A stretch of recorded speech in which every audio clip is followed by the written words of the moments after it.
Anya Parampil is a reporter who just spent a month in Venezuela reporting from the ground there, and she joins us here in studio. Anya, thanks very much for coming on. Thank you so much for inviting me. So what do you make of the news coverage of this? Your viewers won't be shocked to hear this, Tucker, but the news media, the fake news media, are lying about the situation in Venezuela. Let me put it for you this way.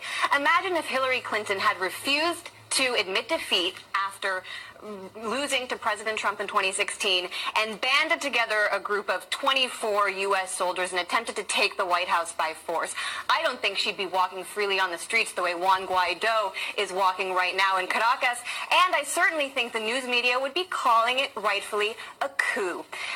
And let me just tell you, when it comes to what's happening on the ground there, I can tell you, I was there for a month earlier this year. The opposition has no popular support. Juan Guaidó proved today once again that he will only ride in to power on the back of a U.S. tank. And what's more, we hear about a humanitarian crisis there, Tucker, but what we never hear is that is the intended result of U.S. sanctions which have targeted Venezuela since 2015, sanctions which, according to a report that was released just last week by the Center for Economic and Policy Research, has led to the deaths of 40,000 Venezuelans and will lead to the deaths of thousands more if these sanctions aren't overturned.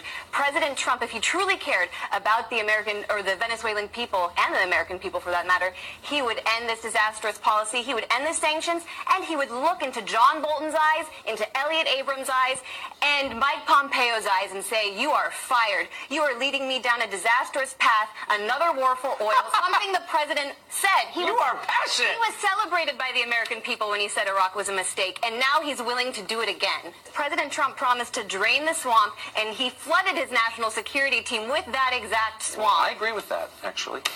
Anya, thank you very much for your perspective. Good to see you.